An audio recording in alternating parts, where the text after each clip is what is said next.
Good morning, y'all. Happy Friday. Welcome back to the Sorry It's True podcast. It's your boy ARP. We here. Did y'all see the Diddy trial updates yesterday? There's some important things that took place, of course. I do feel like a little bit of it is redundant, so I'm gonna fall back on that. I might come back and do a stream later on this afternoon. One thing that I also want to talk about is uh Kendrick Lamar performing his GNX tour in Toronto, right? Did top five prevent it? Did he shoot Kendrick's cars up or shut the whole stadium show down, anything like that? I just want to know. I just want to know. That's what he said he was going to do, right? But I might come back later on stream and do a little bit more Diddy trial stuff as far as also what takes place in court today, as well as that tour update today. This morning, though, I want to switch it up a little bit. I want to focus in on what you see in the title. More rappers exposed inside Diddy's Freak Offs. And a matter of fact, my bad. I don't like to mislead. I need to put a question mark there. Question mark, question mark, question mark. I'm changing that right now as we speak, even on the YouTube side. So the reason why there's a question mark is because it was an early question, right? When Diddy first got indicted, especially after his Crips got raided, what started to happen? A lot of people started to ask the questions of, all right, who else is involved in these freak offs? I don't even feel like we had the full definition of what the government was saying freak offs were at that point, right? It was more so like these freak offs, they got to be these huge sex orgies. They got to be the big parties that are happening at his yacht, or the white parties that are happening up in the Hamptons and whatnot that he's throwing. And you see pictures like Lil Baby getting hugged from behind, and you see everybody else that's in his videos or the parties. We know that they was on them videotapes that was confiscated from his mansion, right? These freak offs is what everybody was thinking was going to come out in court and involve all these different celebrities. So we start going back through the old footage. You got people like LeBron James on camera. Nobody threw a party like a Diddy party. You got all the allegations around people like Meek Mill. We'll get to Meek Mill. You see him in the thumbnail. And the list just keeps going and going, going, going. It's all speculation, right? Trial starts. Details start coming out. Testimony starts taking place. What is the freak off now? It's a private sex session, pretty much, between Diddy, and you can call it his girlfriend or girlfriends at the time, and maybe a couple of the guys that he's bringing in. That's what he likes to do. That's what he got these girls doing for him. Some of them are having fun. Some of them are not at times. Some of them are expressing consent. Somebody like Daphne Joy is going to send him a text. Hey, if you leave that trip that you're on right now with Young Miami and come back to me, I'll give you a freak off. And then she sets off a freak off allegedly for her, Diddy, a couple of the escorts on Valentine's Day. What? And then you got other times it's like, hey, I thought it was just gonna be me and you on my birthday. Why the hell is these other two guys in the room? It's what Diddy likes to do. So we were done thinking or assuming about any of these other rappers or celebrities or people that were at these big lavish Diddy parties. There lies my problem. Today's word for the stream is naive. All right. Something that we should all aim to never be. Naive. Let me kick things off first and foremost with 50 Cent's Instagram post that he just put up. Okay. Let's dig into the weeds more and more. So this is what 50 Cent posted. What was it, yesterday? Ye and Bianca Sensori reportedly arrived at Diddy's trial this morning, but were denied access to the courthouse. So this looks like a screenshot he may have taken from somewhere on social media or a website or something. I didn't read the full transcript or details of yesterday's court outcome, so I'm not sure. I'm not sure. I'm gonna probably look and see if there's more. Like, did anybody get Kanye and Shorty on camera pulling up to court, anything like that? But 50 Cent posted this. All right, that's why. And then now this is 50's caption. That's why he was supporting Diddy. His ass was out in Vegas with that little dirt bag. LOL. So who's the little dirt bag? I think it's easy to assume that the little dirtbag he's talking about is the mother of his child, right? Out in Vegas with that little dirtbag. He's been kind of dragging her for over a year. Remember when last year he called the, the little sex work and all that type. 50's been dragging the mother of his child for a second. And then she retaliated by coming out and saying, 50, you odd me. And then 50 said, oh no, now I got to call a lawyer. Right? He said, nah, we ain't doing that. But this whole thing with Kanye and Shorty being involved, like Kanye has also come out recently and supported Diddy, right? Then he put out a recorded phone call of him and Diddy on the phone. He's sitting there and he's just listening to Diddy ramble, and Diddy's giving him the whole breakdown, like, yo, Playboy, I need you out there. You know what I'm saying?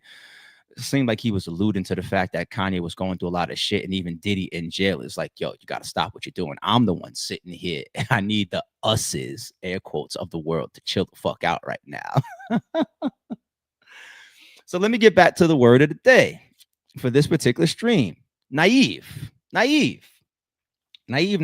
So let me start asking a couple questions. Then we're going to bring up a bunch of videos and some other backdrop here.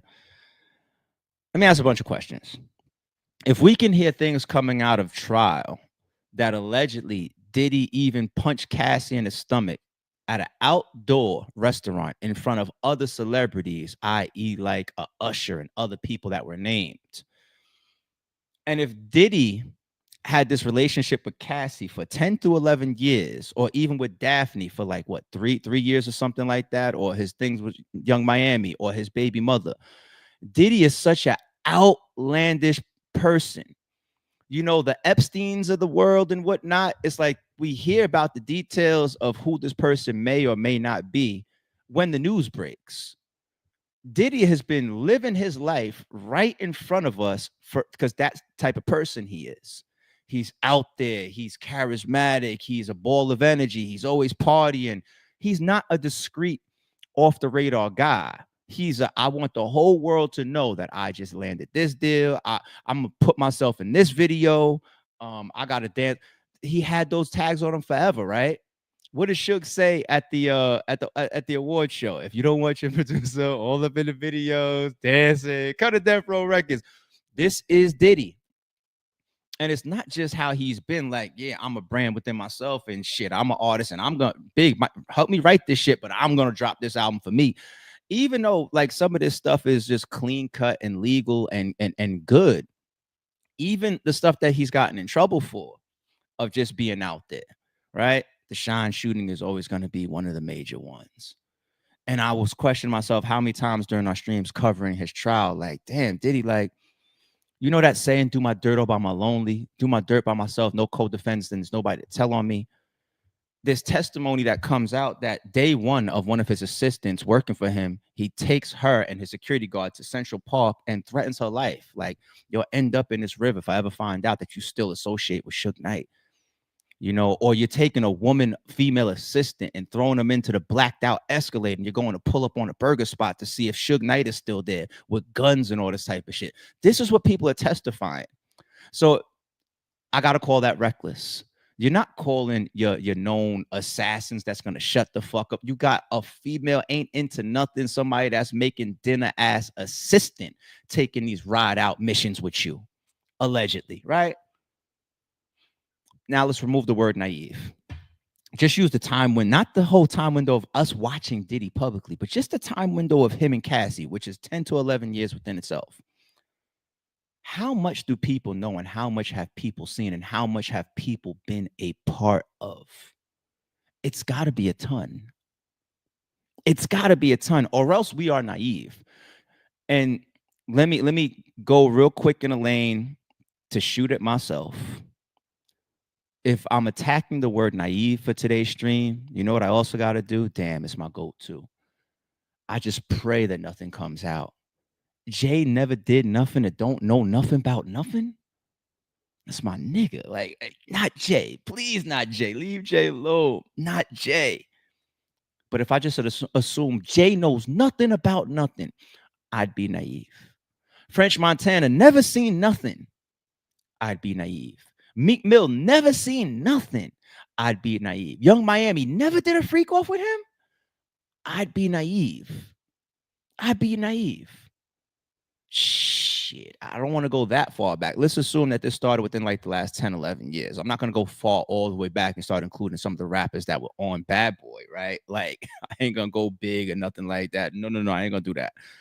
But you see, even the MTV people coming out. You see Sarah, I think some of her shit is a little flimsy.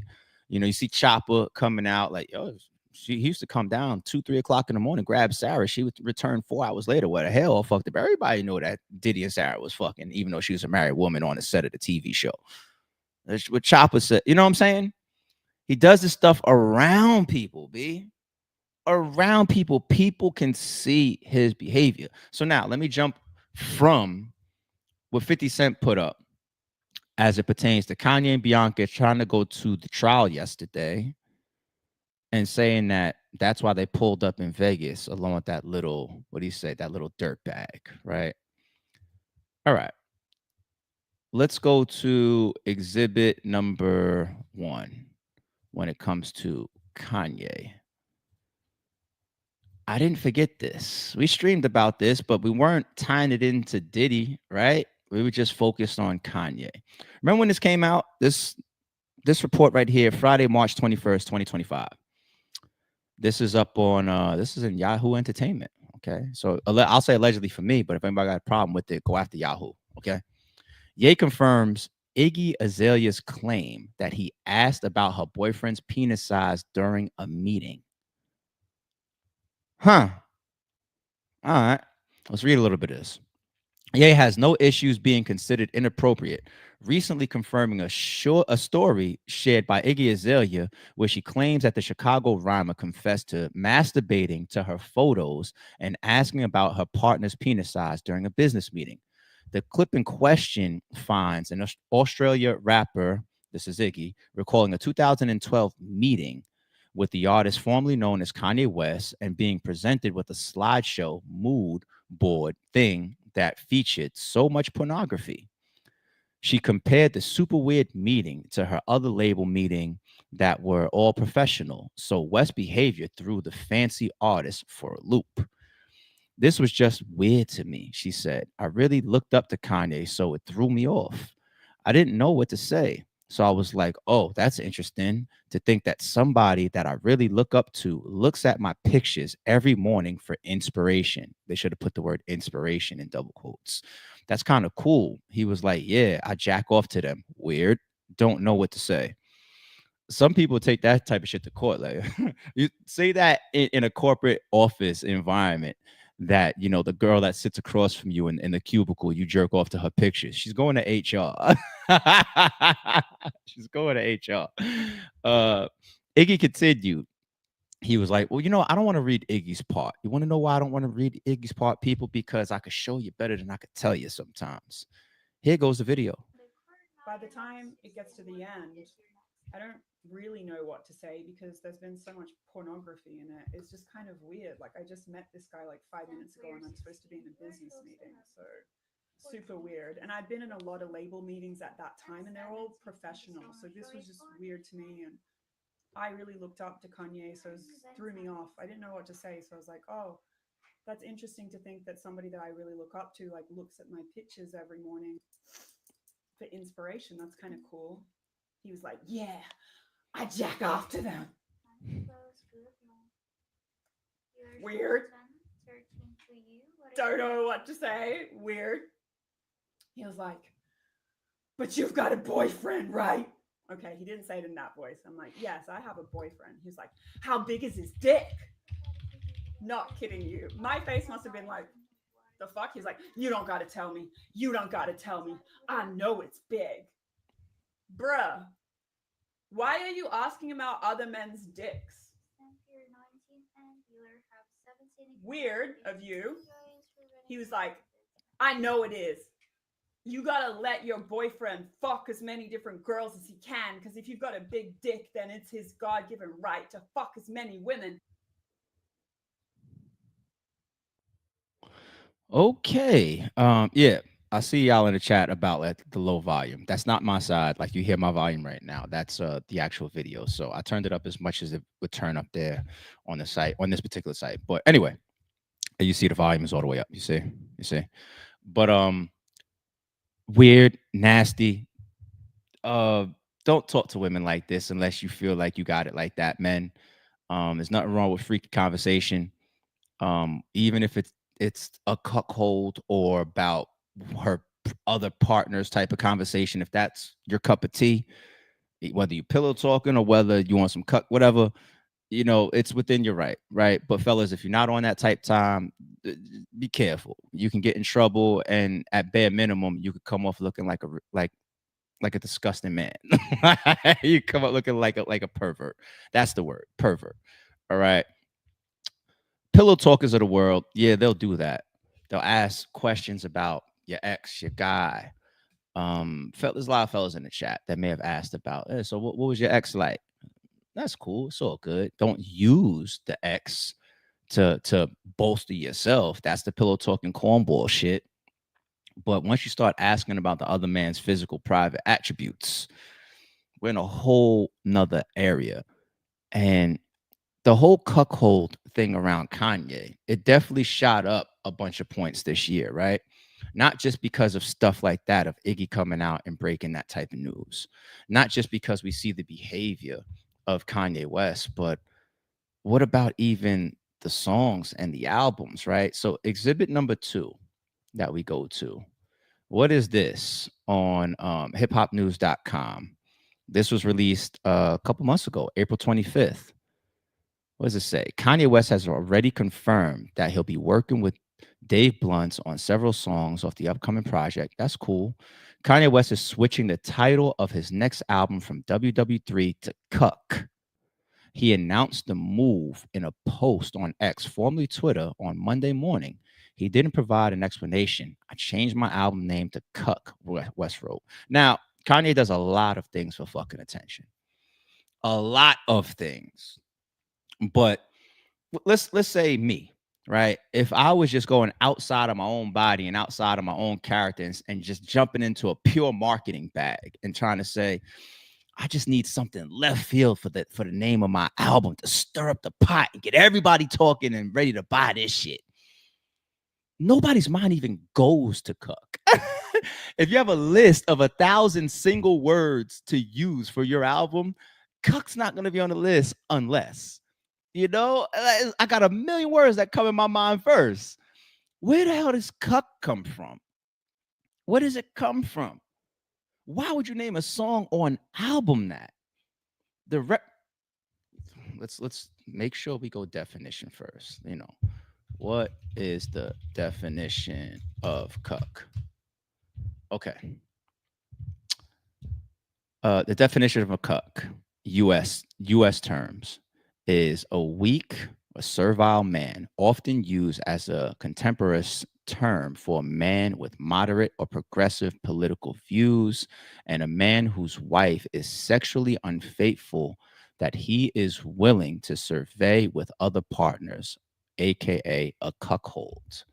Make a man a cuckold by having a sexual relationship with his wife or by being sexually unfaithful. That's the verb of it.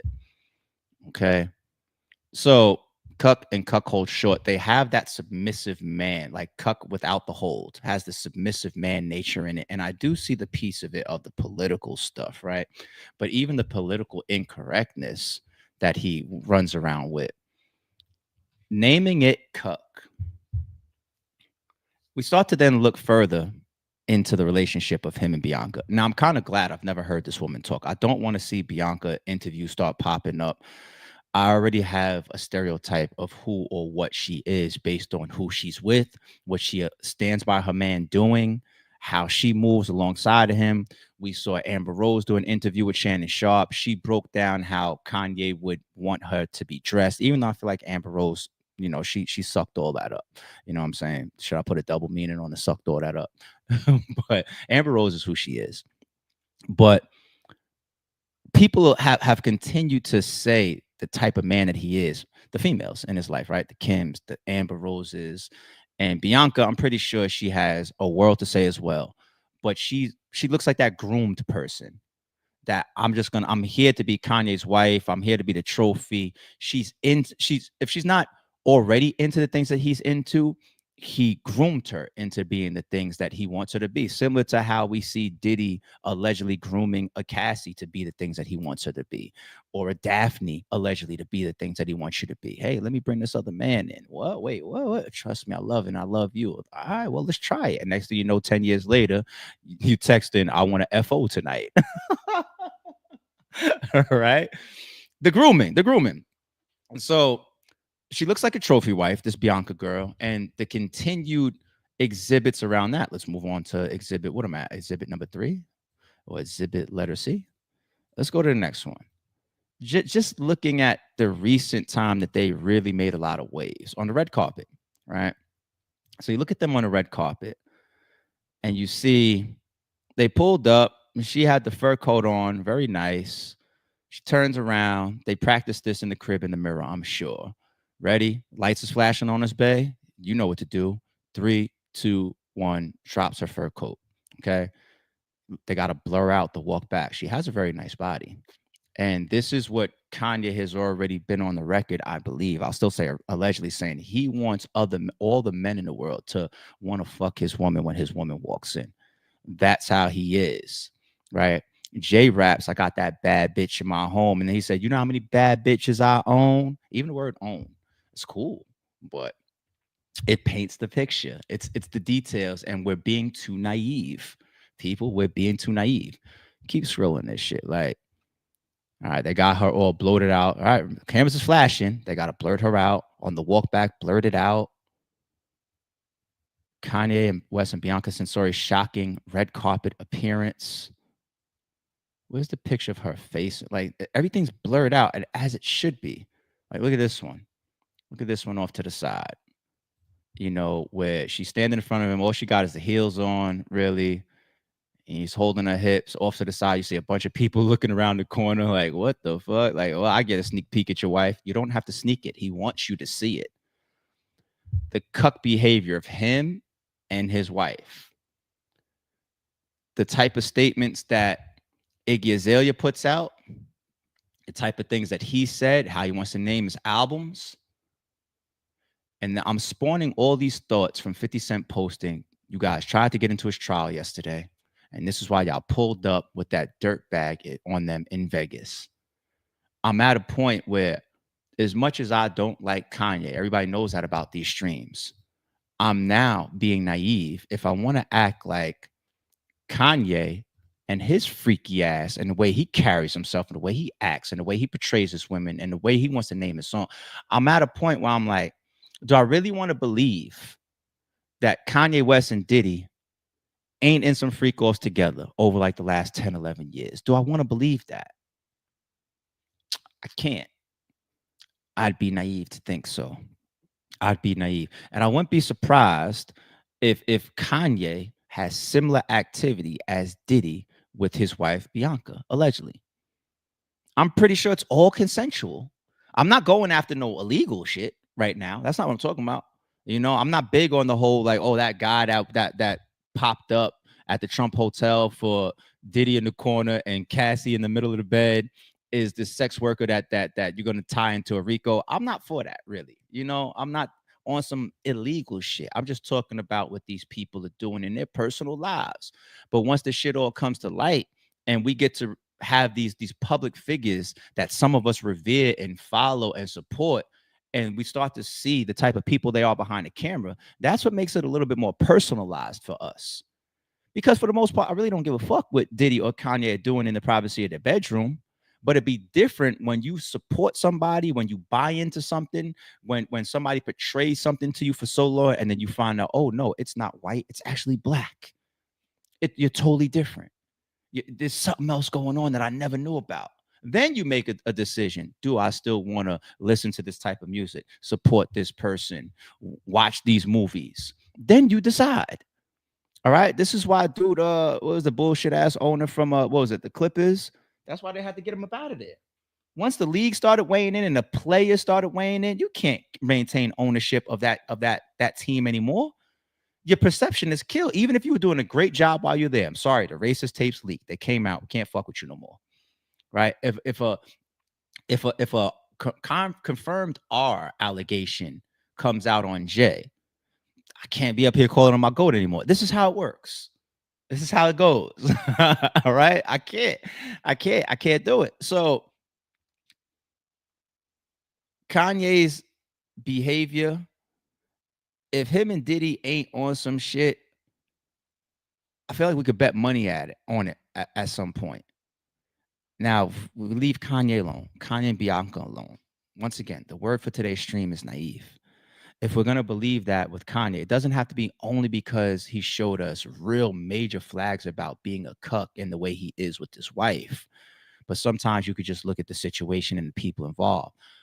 Birds of a feather very frequently flock together. Prostitutes hang out together. Hoes hang out together.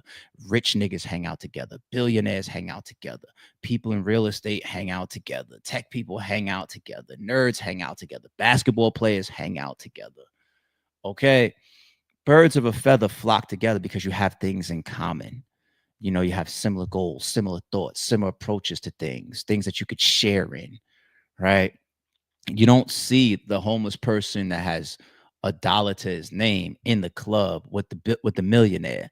It just doesn't work like that in the world. And when I say birds of a feather flock together, and all these people that are consistently around, not just somebody that pops in and pops out. So who's the people that's consistently around? I named some of them, right? You got like a French. And when you see the videos of French shirtless at a resort or whatever, and Diddy's coming out serenading him, happy birthday to you, nigga. It's like, nigga. I mean, just give me the traditional happy birthdays. So I'm secure. A man could sing happy birthday in my shit, but you don't gotta sing it like that. And I'm not gonna reach on French. But today's word for the stream is naive. So let me focus more on the person that they've been dragging for 2 years, which is Meek. Which is Meek. You see him in the thumbnail. Here's why. All right, let's bring it up. Let's bring it up. Let's bring it up. Let's bring it up. The thing with Meek, it's like the two biggest negative hits on Meek's career is one, how bad he lost the Drake battle, and two, his accusations about him and Diddy. Okay. Now these videos probably have at least 100 of them online, but this one's coming from Trap Lord Ross. This one came out how long ago? A day ago, right? Two days ago, something like that. I saw it. I'm subscribed. I got my notifications on for Trap Lord Ross's video. Trap Lord Ross to me is still the best editor and producer of just general content in the hip hop space. The way he must have went to school for this shit.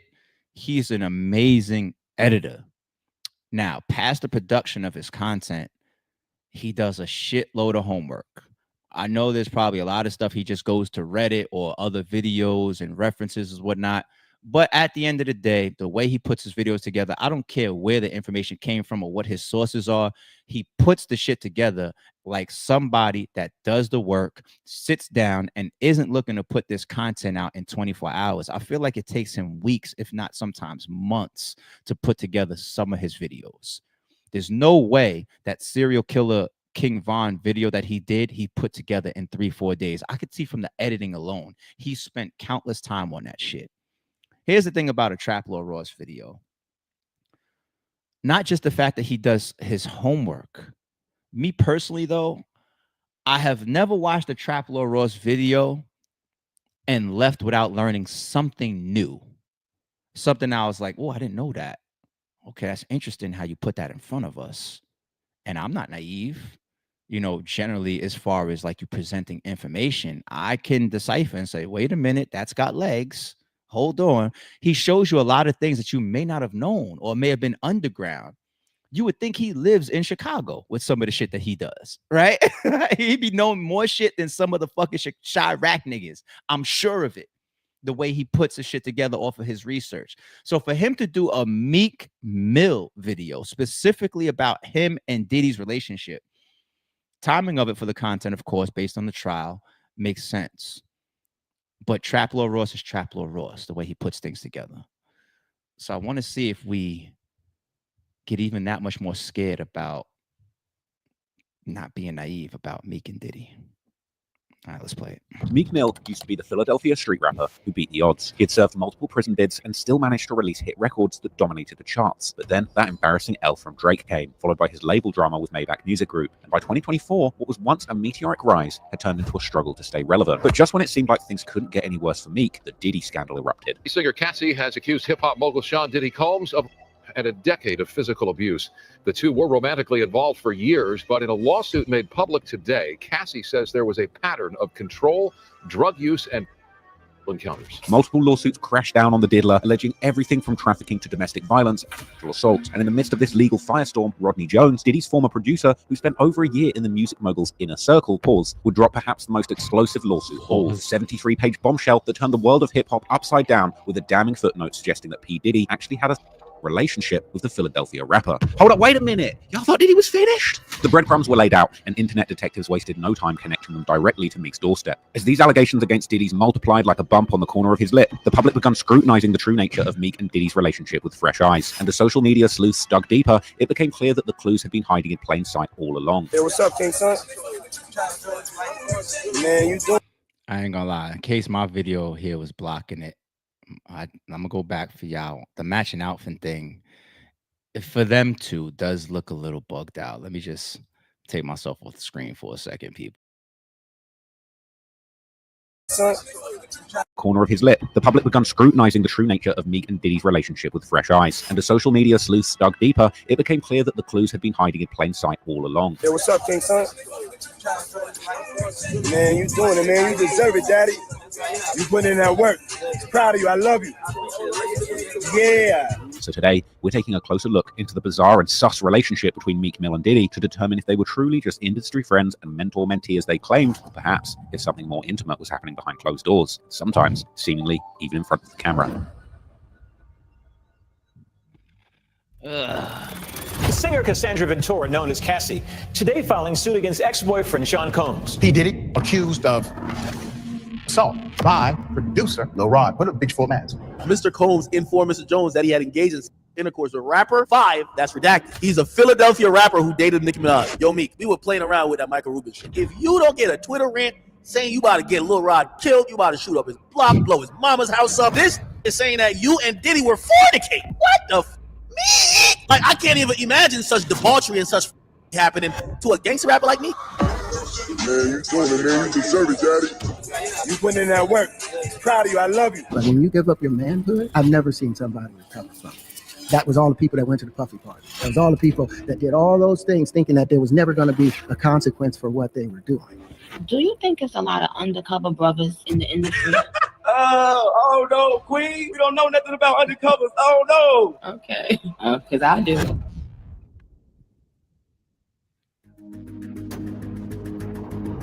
You see, Sean Diddy the Diddler Combs has long positioned himself as hip-hop's ultimate gatekeeper, the kingpin who could make or break careers with a single cosign. So for young artists, getting Diddy's attention was a golden ticket to exclusive circles, tight circles, industry connections, and the kind of mentorship that no streaming revenue could buy. And for a street rapper like Meek Mill, fresh out of prison on weapons and drug charges, Diddy may have represented a bridge between the block and the boardroom. He was looking for someone to come on board and have his back, but not in the prison sense. The timing of their connection couldn't have been more perfect for Meek. For one, he was still relatively unknown outside of Philadelphia's underground scene, having spent years grinding through mixtapes and dealing with legal troubles that could have ended his career before it truly began. His 2008 arrest on drug and gun charges had resulted in a probation sentence that would haunt him for nearly a decade, making industry connections even more crucial for legitimizing his transition from the streets to mainstream success. The two most likely crossed paths after Meek inked his deal with Rick Ross's Maybach Music Group in 2011. Since Diddy and Rose had been running in the same circles, this connection put Meek within the splash distance of hip-hop's billion-dollar boss. What made this relationship particularly significant was the cultural cachet that it represented. Diddy wasn't just a successful businessman, he was a symbol of black excellence in an industry that had historically exploited its artists. So for Meek, who had watched young men in the hood like himself fall victim to the streets, he narrowly escaped that fate himself. Aligning with Diddy represented the ultimate validation that he had truly made it out of the trenches. And as Meek's stock rose with Maybach Music Group, Diddy's interest in the rising star began to grow, an interest that got thicker and hardened as time went on. Likewise, Meek, still with the streets in his blood, but the boardroom in his sights, likely began looking at Diddy with puppy eyes like the OG who could teach him how to turn street fame into generational wealth. And they would soon start popping up together at industry events like the Live Beach Party in 2013 and the Time Warner Cable. I don't do the pause game, and I don't train my mind to look for those things, but Trap Lil Ross is doing it so on purpose, and he's at times placing it and calling it out, and other times he's slipping it in. Like, he's really trying to drop bars this whole time just playing around, and now I can't unhear it in this particular video. It's insane. Studio after party in February 2014, these early public appearances established a pattern that would define their relationship for years to come. Unlike typical industry networking, where artists might take a quick photo and move on, Meek and Diddy seem to genuinely enjoy each other's company. Then in 2015, Meek would level up big time, landing one of the biggest female rap and pop stars ever, Nicki Minaj, as both his collaborator and his girlfriend. The same year that power couple started dating, that's Meek and Nicki, he would also release his sophomore album, Dreams Worth More Than Money, which would land him his first #1 album, as well as winning top rap album at the 2016 Billboard Music Awards. During this period, Meek continued to build his relationship with Diddy professionally, maintaining his industry connections while his career was on the rise, getting harder by the day. And while Meek and Nicki were building an image of one of music's favorite power couples, Diddy kept himself in their orbit like a proud husband sitting in the hotel cup chair and co-signing their movements like a proud uncle at graduation. Meek and Diddy also had hit the studio together for the track Cold Hearted off Meek's new chart-topping album, putting their mentor-mentee relationship on wax for the whole world to hear, with Meek shouting out Diddy together with the other big dogs of the rap game, Jay-Z and Baby aka Birdman. But then in January 2017, Meek and Nicki would officially call it quits, causing one of the first major L's for the Philly rapper in the public eye. However, on the rebound, Meek's connection with Diddy only got stronger and harder, like he traded one powerful relationship for another. Diddy was helping Meek get over his heartbreak, and the two were popping up everywhere together, popping bottles in VIP, hanging out in pools, and popping out at events. To the public eye, they were just two hustlers who had beaten the odds. Yo, Trap Lil Ross is a complete asshole for trying to insinuate sarcastically that Meek Mill rebounded with Diddy off of his relationship with Nicki. That is insane. I will say real quick too. I don't know how Nicki Minaj is behind closed doors. I say all the time, man, you never know. Like all that beauty and the glitz of the glam, you know, you wake up next to somebody for 3 years and you don't know how that person is. But from the outside looking in, Nicki Minaj obviously is a beautiful woman. She's always seemed like a strong woman. Shit, we just seen her check a lot of men over the years, right? Strong, independent, intelligent. I don't know how you fumble that. I don't know how you fumble that, B. Like, unless she's just something in privacy, was like, nigga, you deal with her. If she ain't that, then how do you fuck up Nicki? Damn.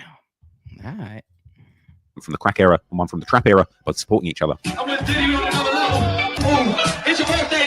Oh, yeah, I'm in the place with Diddy. You must move. But what the public didn't fully understand at the time is that the video where Meek says something like he was like, I was with this bitch and I was fucking it, and then Diddy turns to him and go, ooh. Is that video?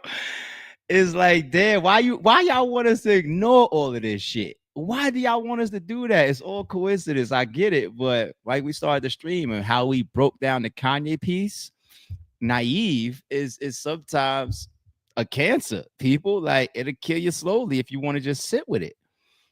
Was how unusual this level of closeness was in the hip-hop and street cultures. While mentorship relationships are common, the industry typically maintained certain boundaries between established moguls and rising artists. And the fact that Diddy and Meek were spending so much personal time together and appearing at each other's private events so often suggested a bond that transcended typical business relationships. On paper, it was the perfect alliance. However, in April 2019, we would see the first piece of evidence that their bond might have been something that the streets was not ready to hear about. At Coachella that year, Meek and Diddy rolled up looking like they shared a stylist, with matching fits and all. A move that seemed harmless at the time, but would later be labeled Exhibit A in the zesty courts of public opinion. The picture of their matching outfits quickly made its way online and started circulating across social media. At the time, it sparked some jokes, a few side eyes, but nothing career-threatening. Just two rich dudes with the same stylist who couldn't keep their hands off each other, right? But the thing is, this wasn't just a one-off situation. And a month later, in May 2019, footage emerged from what seemed like a casual hangout at one of Diddy's properties. The video showed Meek taking a little dip in Diddy's pool, and the clip itself seemed innocent enough until Diddy spoke. Man, you doing it, man. You deserve it, daddy.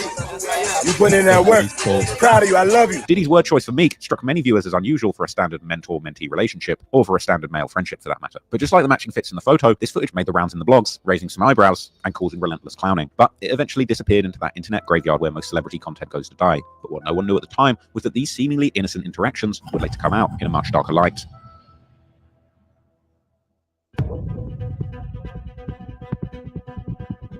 By the time the 2020s rolled around, Diddy was sitting on his throne, dripping dough and baby oil, playing the kingmaker in the rap industry. The bad boy mogul's parties were as legendary as ever, and if you got that invite, you truly made it to the top, and there was a lot of top. But while the mainstream media was busy gassing up Diddy's billion-dollar empire, platforms made up of the most dedicated internet sleuths like Lipstick Alley and Reddit were operating as a rumor mill, pumping out gossip that wouldn't see the light of day on Billboard until years later. These digital underground networks had been tracking patterns in celebrity behavior long before mainstream media had caught on. Users would compile photo evidence, analyze social media interactions, and connect the dots that traditional journalism either missed or chose chose to ignore. The speculation about Diddy's sexuality had been circulating in these spaces for years, with users pointing to everything from his party guest lists to his business relationships as potential evidence. Folks on these platforms would try to connect the dots and cook up theories about Meek and Diddy's suspect relationship. The speculation ranged from subtle hints about their sexuality to theories that Meek and Diddy were genuinely lovers in a full-blown relationship. But it wasn't just anonymous keyboard warriors running up the rumor mill. In 2022, Nicki Minaj, who had spent 3 years booed up with Meek Mill from 2015 to 2017 before sending him packing, hopped on Instagram Live with Soulja Boy, suggesting that she knew rappers in the industry were hiding their true sexualities. Do you think it's a lot of undercover brothers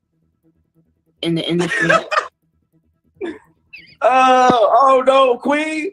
We don't know nothing about undercovers. Oh no. We don't know about that. Okay.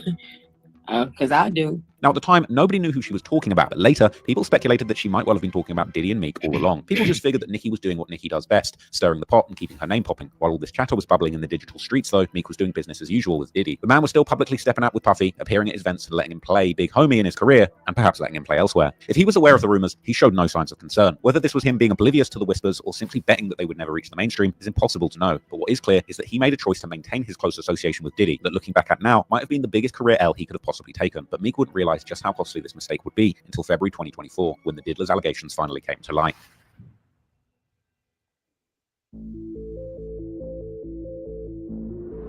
Now, the countdown to catastrophe began in 2024 when security footage hit the internet showing Diddy assaulting his ex-girlfriend Cassie Ventura in a hotel hallway back in 2016. Visual confirmation of allegations that she had made in a lawsuit filed earlier. After Cassie's lawsuit, the floodgates were blown wide as a cheap twink's back doors. To put things into perspective, Cassie's lawsuit didn't just open legal doors, it fundamentally shifted the cultural conversation around Diddy. For decades, he had maintained an image as a successful businessman and cultural icon, with any negative stories getting buried or dismissed as just industry gossip. But the specific detailed nature of Cassie's allegations, combined with the shocking video evidence, created a perfect storm that made previously unthinkable accusations suddenly seem credible. It provided a template for other victims to come forward, creating a cascade effect that would ultimately overwhelm Diddy's ability to control the narrative. By the end of 2023, 3 more lawsuits had crashed down on Diddy's empire, and each packed with allegations that made jaws drop, and not in the good way. As 2024 kicked off, lawsuits against Diddy started piling up like bodies, either kind of bodies. Multiple accusers would come forward with allegations ranging from assault to trafficking and racketeering. The man who claimed "Can't nobody hold me down" had allegedly been holding several men and women down and was now drowning in legal paperwork. And this situation... And that's right there what I mean about the naive theme yet again. So the video, I'm going to get back to this in a second. The video comes out. We are such visual creatures. A lot of us have a ton of intelligence that we turn off because our eyes, we give that much more power. Okay. We turn off our ears at times. We turn off our senses. We turn off just our gut instincts, and we use our eyes primarily. Okay. So my bad. Even when, knocked off my damn. Even when Diddy did the apology video, you know that there's a big crop of people on the internet that saw that apology video and said, "Oh, I understand where he's coming from. He said that he was high. He said he was in a dark place. He was in a bad time of his life. I get it now." Could somebody be apologetic? Could somebody have been high or in a dark place when they beat the crap out of their girlfriend? Absolutely, that can be the case. But when I use my eyes, right, pun intended, and I watched that hotel video footage, and I said to myself, the way his aggressive nature and the fact that he's doing it in a towel, and the fact that this isn't in the privacy of your home, this is in a hotel, the fact that you sat there in the hotel for a second, picked up a vase and threw it, we're not worried about other people in the elevator. It just looked too comfortable, too routine. It looked like something that if you have common sense, you peep and you say, that ain't the first time. There's no way that's the first time, apology or not. Like, you want me to be naive and believe that that's the only time you beat Cassie's ass? You do the apology video, which he had to take down. It's the internet. It ain't going nowhere. And now look, as the trial goes, all these other women that have come out and said, yeah, he didn't fuck me up too. Oh, Cassie, yeah, there was the time on an airplane where she was kicking up and screaming, nobody sees this, nobody sees this. Oh, there was this time in Jamaica where she took too long at the bathroom, and he came, he threw her head against the brick wall. There was this other time we was downstairs, he dragged her upstairs, and then all I heard was breaking glass and everything. I mean, it's alleged, right? But it would be naive once again to not give all these things legs. Everybody's lying, like it's too much. And we seen that video and broke it down and said that's not the only time. It's no different than a fucking freak off. It's no different than the guys around him. It's no different. How about the video with Kevin Hart and Diddy? And Diddy's sitting there and he's rambling and he's fucking up. He's just like, yeah, because you know, me and Usher, you know, we ever since we was in a bed together, and then we wake up with the cornflakes. And Kevin Hart, being a media darling and even knowing how to navigate moments in a politically correct way, he couldn't help it. You saw Kevin Hart saying, wait, yo, what the fuck is he talking about? Diddy, what are you saying right now? Right? Come on. How about this one? Usher fans? Usher never seen nothing or did nothing or got touched by Diddy nothing? When Diddy was what? His primary caretaker for a time or something like, right? I'm not saying that it absolutely happened, but I'd be naive to just shut the door. That's the point. That's the fucking point. So all of this shit right here with Meek, it's like, no, there's no video that came out of Meek and Diddy in the act. I know the audio, some alleged audio came out, whether the audio was real or not. But at what point do we not need to see it and say, I could still add up 1 + 1? The fuck? We're too visual. We're too fucking visual at times. Situation would be hard to get a handle on, like a leaky bottle of baby oil. But outside of Cassie's lawsuit, there would be another that garnered a lot of attention from the public. That's when Diddy's former producer, Lil Rod, real name Rodney Jones, who'd spent over... Oh, nah, chat. I ain't gonna lie. I'm gonna hold down Fab for a second. Leave Fab alone. I hope. Shit. For a year in the mogul's tight circle, producing tracks for his latest album, went fully nuclear, filing a 73-page lawsuit that overshadowed all of the previous allegations. The suit detailed disturbing behavior, including allegations of drugging drinks, coordinating recordings, encounters without consent, and running what amounted to a criminal enterprise disguised as a music empire. During these late-night recording sessions, Diddy and Lil Rod had allegedly created some absolutely disgusting recordings, and that's just the music they made together. But while the main text discussed sexual activities allegedly coordinated by Diddy, it also had a footnote buried on page 13 that would set social media on fire. A footnote described a Philadelphia rapper who dated Nicki Minaj allegedly having sexual relations with Diddy. There was no direct name, no explicit accusation. It's like Meek. You didn't came out and tweeted, and I want to know the source of, because this is an attempt to take me down as an artist or as a black man and whatnot. I get it, Meek. You feel like there's a conspired, controlled, purposeful attack on you, okay? But to dare ask the question of what's the source, where's this coming from? I want to send lawyers or goons or whatever if I find out the real origin of some of this shit. I mean, the biggest legs need go no further than actual court paperwork. The Philly rapper that dated Nicki Minaj. Like, once again, take off our naive hats, people. What the fuck do you want us to do with information like this? But it really didn't take much for the internet to connect the dots and figure the description might well have been a flashing neon sign pointing at Meek Mill. Within hours, old trails of Meek and Diddy's bromance would surface online. That daddy comment in the pool, those matching outfits, the constant appearances together. But this time, it wouldn't be seen as two friends being overly close. It was now seen through a different and greasy lens. With people joking about Diddy being the dominant in their alleged relationship, even Nicki's 2020 comment about undercover brothers in the industry resurfaced and went viral again, with fans claiming she'd been trying to warn everyone all along and eagerly waiting to see if Nicki would spill the tea. Now, Nicki's comment carried extra weight because of her unique position on the situation. As Meek's ex-girlfriend, who had been intimately involved in his life during the climax of his relationship with Diddy, she would have insider knowledge about the dynamics that the public never saw. Meek would try to defend himself almost immediately after the allegations surfaced. What followed was a series of tweets seemingly designed to affirm his straightness, posts that ironically came across as desperate rather than convincing. In one tweet, Meek would brag about having sex twice a day when he had a woman around. You know what I haven't seen? Think about this one. I haven't seen a shocked celebrity friend yet of Diddy. I seen Meek on camera. He did do the no Diddy thing for a hot second. You know, he did say that real fast. And he was like, oh, are you trying to denounce it? I mean, it's a little too late for you specifically, but we saw French in the airport. They asked him and he turned his back and giggled a little bit and walked off.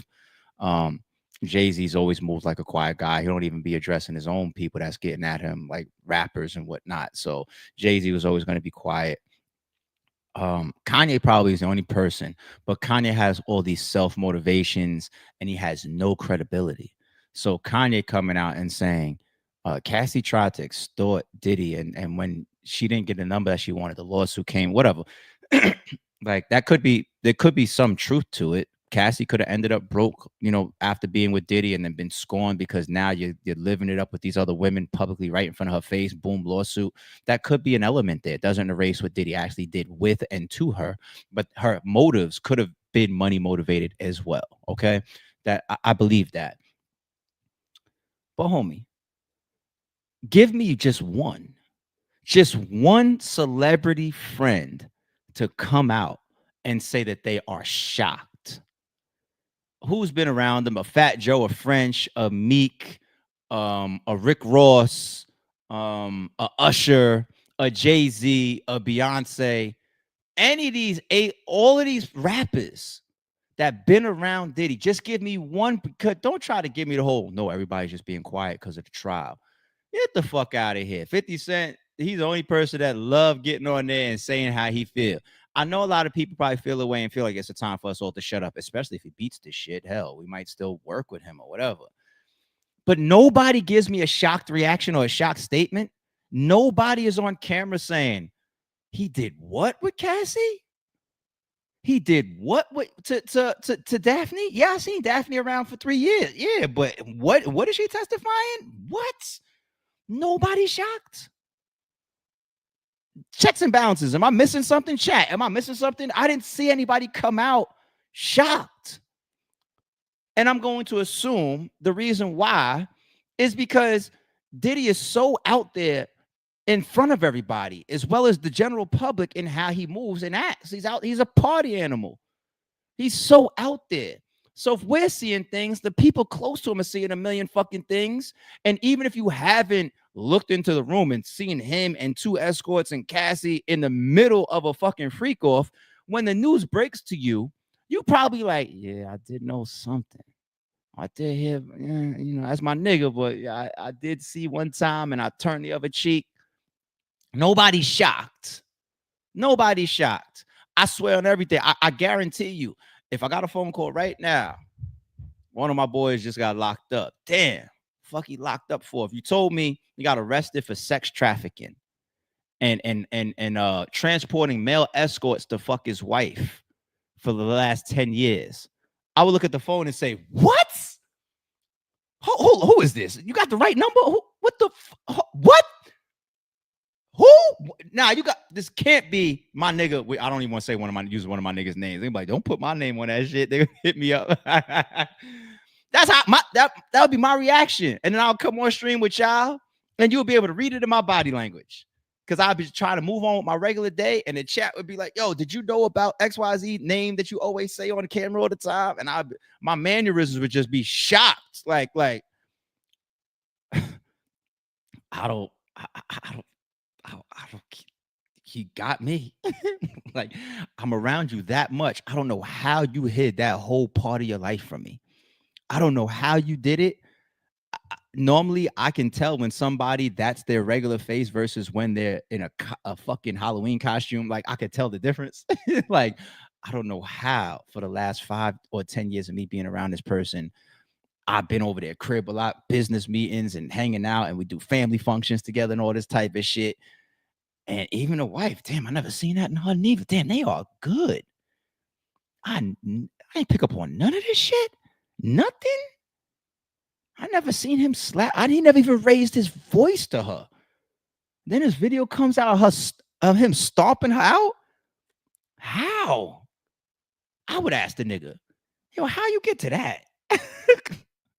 Yo, y'all talk sweet nothings in front of each other every time we in the crib hanging out playing spades.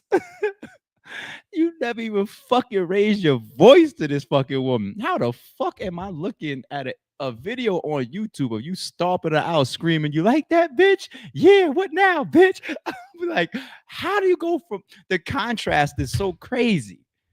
I would be puzzled. I'd be waiting to wake up from the dream. Like, can't be. Don't get that from, I didn't see that come from a single person. Shock. Nobody. Jay, you my nigga, but you know some shit. Us, you my nigga, but you know some shit. I fuck with a lot of Meek Mill music, but you know some shit. French, you know some shit. Rick Ross, you know some shit. Beyonce, you know some shit. And some of y'all may have seen some shit. And I'll take a third step. Some of y'all might have done some shit. Or else I'm being naive. He would follow that up claiming he was gangster and then threatened to trash anyone who played with his manhood, anyone but Diddy, I guess. But these attempts at damage control fell flat. The internet turned into a digital firing squad with Meek as the target. Fans cooked up AI-generated tracks with Meek's voice spitting bars about his alleged activities with Diddy. Dream chasers. I hope they forgive me for what I did with Diddy. Real street forever.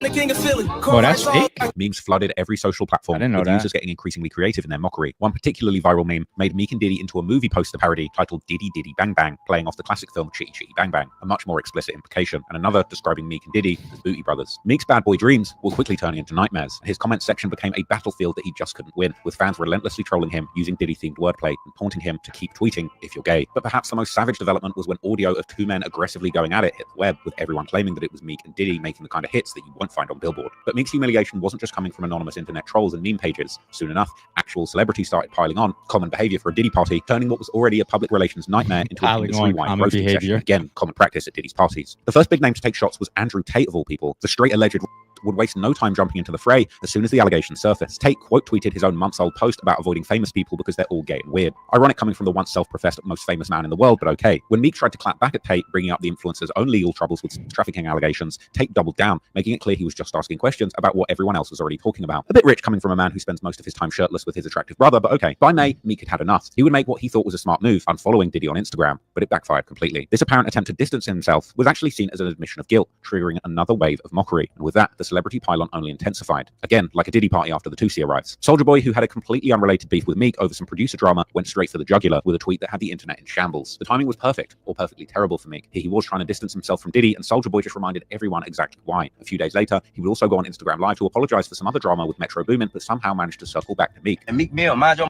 business. Ain't Diddy playing in your booty hole? Huh? Ain't Diddy you and your why you on my tweet? But while Meek was busy defending himself from Twitter trolls, he also had to deal with getting clowned by his longtime arch nemesis.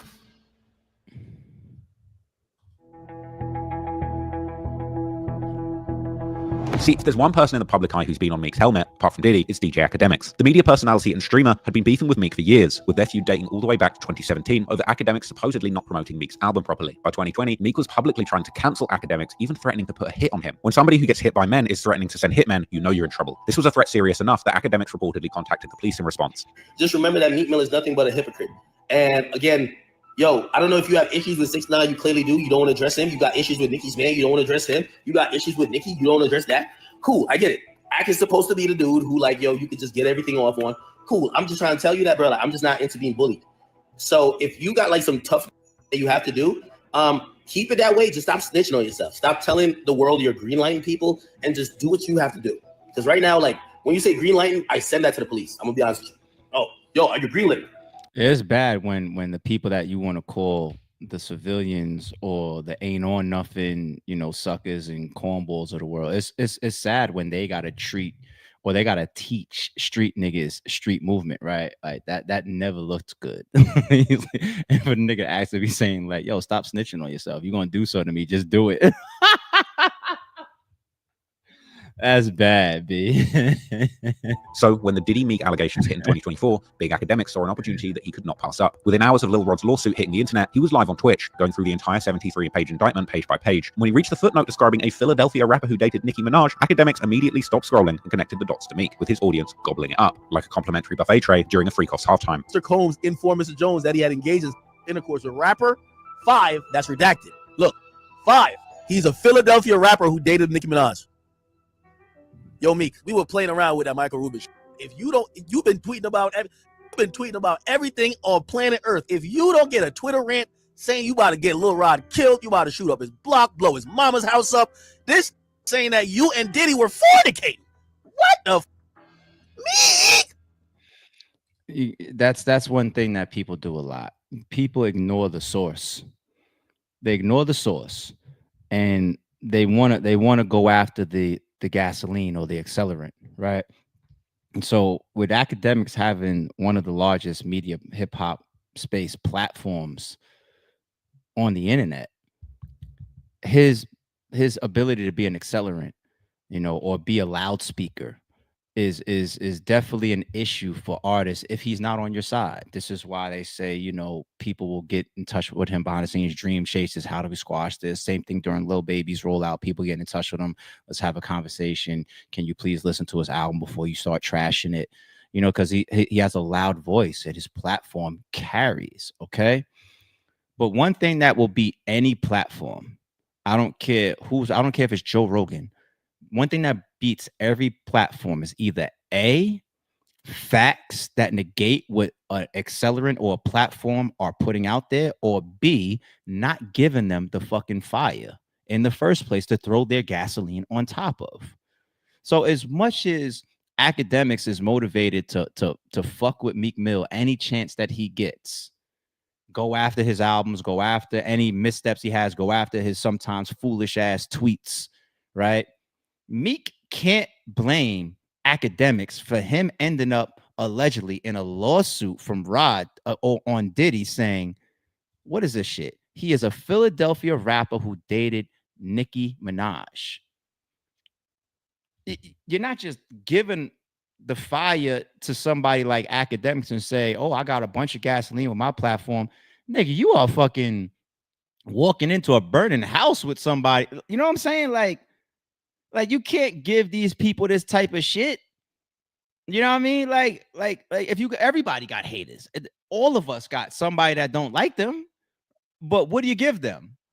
You give them an ability to say, aha, look, I just see you fall on your face yesterday. You don't give them shit. Meek gives Academic shit on a monthly basis, whether it's a stupid tweet, whether it's making headlines for some dumb shit, or maybe it's a subpar sales or whatever. Like, you give your enemy all this ammunition, and Meek's response damn near at times is like, I gotta do something physical. I gotta pull up to your crib. And that further motivates an Academics. Like, oh, that's a threat now. Everybody knows where I live. You gonna pull up on me? All right. Well, in the meantime, I'm gonna keep fucking tearing you down. If I gotta go, you gotta go too. Like, like, come on. Me, I've been in that spot. You would think that ARP keeps speaking about these people. Nah, what's happened is you keep motivating me. You keep doing shit. I got all this motivate. You keep playing. You keep doing it. This shit behind the scenes where I'm just like, nah, fuck that. I got shit to say. You know what I'm saying? Like, don't give somebody, if you really, really don't want to be into it, or you really don't want to have somebody talking about you, you really don't want to have somebody with the ability to say, yo, you stole, then don't fucking steal. You know what I'm saying? It really could be that simple, but Meek has never been able to do that. Every time we turn around, Meek is making a negative type of headline. Why? It's some of it is Meek. Like, you gotta take it's self fucking accountability at some point. All right, or go shoot fucking Rod. Like, come on. Ack went full prosecutor mode. He would roast Meek for tweeting about everything under the sun, except these allegations about him and Diddy getting freaky. Yo, Meek, now ain't the time to be talking about switches on the street. They want to know if you're a switch hitter. That's what we want to know. That's what I mean. We ain't talking about switches on guns. Are you a switch hitter? That's all we want to know. But he wasn't satisfied with just discussing the lawsuit. He would go on to dig up tweets with every interaction between Meek and Diddy that suddenly looked suspicious as hell. I say, look up the pool video. What happened in the pool? Oh, him belly flopping? Meek Mill pool. Oh, the fries on the lap? Nah, that was epic. That was epic. The fries on the lap was crazy. Man, you doing it, man. You deserve it, daddy. You put in that work. Meek and Diddy in matching fits. What are you talking about? His chat is just feeding him shit. Yo, I ain't gonna lie.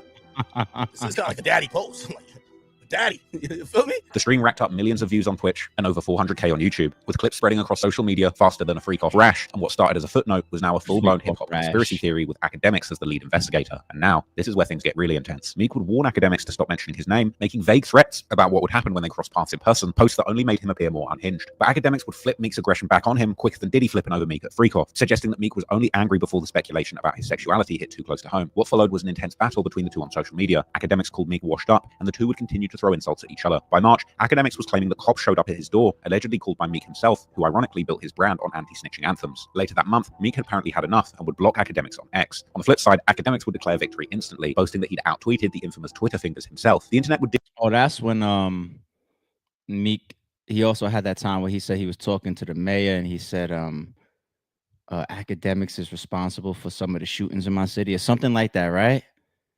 Like it's I understand if you're trying to better your neighborhood and your area that you come from, but you, like, like what you're saying though is how is academics or fans going to run with that? Like, what do you mean you're telling the mayor that I'm responsible for murders? Like, hold on, street nigga. Are you allowed to say that? Hold on, I'm confused. You know, you can't give these people all this ammo. It's like Meek, you got to take some self accountability of how you move and the things you do. Diss Meek for taking an L from a media personality and streamer, and the streets really weren't feeling this look. But while Meek would stop academics' trolling with the block button, what he couldn't block out were the millions of people who would go on to taunt him about being Diddy's booty call over the next months. You call him a booty call, son. That's crazy. Now, between February and September 2024, Meek caught occasional breaks from the relentless mockery, but each new development in Diddy's legal saga brought fresh waves of clowning. When federal agents raided Diddy's mansions in March, uncovering an enormous cache of baby oil, slippery Meek would be the butt of the memes. And when an alleged Diddy Freak Off participants list hit the internet, Meek was specifically named as a VIP. And when Feds snatched up Diddy on trafficking, racketeering, and transportation to engage in charges in September, anybody who had ever breathed Diddy's musty air was under renewed scrutiny, especially Meek, who found himself right back in the digital crosshairs. All the evidence pointing to his alleged relationship with Diddy would make the rounds again, with people clowning him for allegedly getting his cheeks clapped by the diddler. This time, Meek would hit back with the oldest play in the self-defense handbook, blame it all on a conspiracy. He posted his notifications feed like it was evidence at a trial, claiming that bots were running a coordinated hit job on powerful figures like himself. Now, whoever they is supposed to be, Meek left that to our imagination. By September the 24th, Meek would go full Alex Jones, offering $100 grand in cash money to anyone who could prove how his name got tangled up in Diddy's legal nightmare. This desperate move only made him look worse and gave celebrities fresh ammunition to mock him. For one, 50 Cent, who's been going at Diddy's neck for months over the allegations, immediately capitalized on the situation. 50 would post an AI-generated video showing Meek and Diddy in wigs, essentially laughing at Meek for trying to pay his way out of a situation that his own public behavior created. Even lesser-known personalities started getting their shots in too. Actor Julio McCullum jumped on the bandwagon, responding to Meek's $100,000 tweet with the viral picture of him and Diddy twinning. At this point, the pattern was clear. The more Meek tried to deny, the more evidence of his seemingly bizarre relationship with Diddy kept surfacing. On November 19th, footage from Meek's 27th birthday party in 2014, hosted by none other than the diddler himself, hit the Daily Mail. The Daily Mail revealed that Diddy had rented the Parisian Paris for $25,000 to throw an extravagant party for Meek, with masked dancers, lingerie-clad women, and many eating sushi off naked models. The property manager described the double fish buffet celebration as disgusting, claiming that there was cocaine like powdered sugar everywhere, along with used blood on the bedding and lubricant on the dressers and marble floors. Now, for the record, marble floors are very porous. You don't want to be pouring baby oil on those. These weren't exactly the kind of party details you'd want attached to your name when you're trying to shake off rumors of your relationship with Diddy. Like all the other allegations, Meek would deny these too. But at this point, he knew the damage to his reputation was beyond repair, so his only move left was to completely denounce any ties with Diddy. And that's exactly what he did. In a video that quickly went viral, Meek would shut down any connection that linked him with Diddy. Yo, Sal, what's up? Yeah, y'all already know we playing out. Let's go. Real life. You know, Diddy gang, Meek Millie in real life. Don't ever disrespect me. You heard? Meek, yeah, Meek. Seemingly ignoring the fact that just a few years earlier, he was calling Diddy his mentor, featuring him in videos and jumping in his swimming pool while Diddy called him daddy. For a rapper who'd built his brand on keeping it real, most people saw these seemingly desperate attempts to rewrite history as authentic as a $3 bill. Even Whack 100 and Loose Cannon couldn't help mocking how Meek wanted to suddenly backtrack after all the evidence had surfaced. Meek Mill clowning now. Meek Mill holler no Diddy gang now. Yeah, but he can't really say that when the landlord came out and said that after you left Meek Mills, it was blood and dookie all over the sheets and stuff after Diddy ran through you. He said blood and dookie? Mm-hmm. Damn, Meek, dookie. After years of studio sessions, VIP lounges, and matching outfits with his daddy Diddy, Meek suddenly wanted the world to believe that they were barely acquaintances. But was he really just another industry acquaintance in Diddy's extensive network, or was he something more? The truth is, we might never know for certain what really went down between Meek and Diddy, but hip-hop has always been a genre built on perception, and in that unforgiving court, the streets have already rendered their verdict. Meek's carefully crafted street image has been permanently tarnished by his association with Diddy, a stain that no amount of blotting, damage control, or conspiracy theories has managed to wash away. That Diddy's Boy label follows him to this day when he least expects it, and the internet's permanent memory and hip-hop's love for legendary scandals and its deep-rooted homophobia means that this shadow will likely hang over Meek's head for years to come, which just goes to show you that you can beat cases, survive beefs, and overcome industry obstacles, but you can't outrun your bad choices in who you associate with and what parties you go to. And even if it's all untrue, the unfortunate fact is Meek Mill will never be able to erase the damage done to him by associating with the diddler. Chat, let me give y'all a little challenge. It may not be easy. Give y'all a little challenge. Put these four people in order in regards to the likeness or the likeliness that something may have happened between them and Diddy. Put them in order, 1, 2, 3, and 4. 1 being the top most likely to have happened. Put Meek Mill. Put Kanye West. That was the first part of the stream. Put Usher and put Justin Bieber. Those 4 people, okay? Put them in order of most likely to least likely that something happened between them and Diddy. Now, as y'all are putting y'all votes in a channel, you know what? I'm going to type mine in the live chat as well. 1, 2. Who do I got for 2? You guys might be surprised at my list. 3. Oh, wait. Damn, it's not an easy list. Now that I'm doing it. 3. I'm gonna put. Yeah, I'm gonna go that route. And 4. I'm gonna go. All right. There goes my list in the live chat in order. Okay. Now let me start looking at some of the chat before I tell you how I got mine. All right, chat got Meek number 1, 2 Bieber, 3 Usher, 4 Kanye. Shout out to our members in the building. Between Rounds TV says 1 Usher, 2 Bieber, 3 Meek, 4 Kanye. Our member MSM says 1 Usher, 2 Bieber, 3 Meek, 4 Kanye. So that's 2 back to back that put Kanye in last place. Okay. Shout out to Sports Live Reactions. He's got Usher as number 1. Jay got Meek Mill, Usher, Bieber, and Kanye last. Oh, so a couple people got Kanye last. All right, let me bring up my own. Here goes mine. I got Kanye 1. 2 Usher, 3 Meek, 4 Bieber. And let me explain why. So anybody that's joined the stream after the first 20 minutes of it, you missed our breakdown and the details and these big keys towards Kanye. Him naming his album or supposedly renaming his album to Cuck. The video that we played of Iggy Azalea and Kanye asking her about the dick size of her boyfriend. The post that 50 Cent just put up yesterday of I know why y'all try to go to court, meaning Bianca and Kanye, to support Diddy because y'all pulled up on Diddy in Vegas with that dirtbag, insinuating a freak off with them, including his BM, right? Kanye's behavior, him and this girl, things that people said about him, Amber, right? It's all this fire around Kanye. I think Kanye's, he calls himself a cuck, or he's involving himself with this stuff, right? I think he could be just as sexually turned on with that type of stuff that Diddy's being outed for by these women. I think Kanye's similar. It's my opinion at this point. I just see the stuff that's coming out. I look at him and I think he's a very over sexual, and the type of women that I feel like Kanye just looks like a cuckold freak off guy too to me. The hints is all there. We're done. We're removing the word naive for the stream. That's what we said. That's why I got Kanye number 1. And plus, let me jump to number 4. The reason why I got Bieber is number 4 and Kanye number 1, and I'm going reverse than most people, is because I'm not ready to put on Diddy that he's done any of this stuff with kids.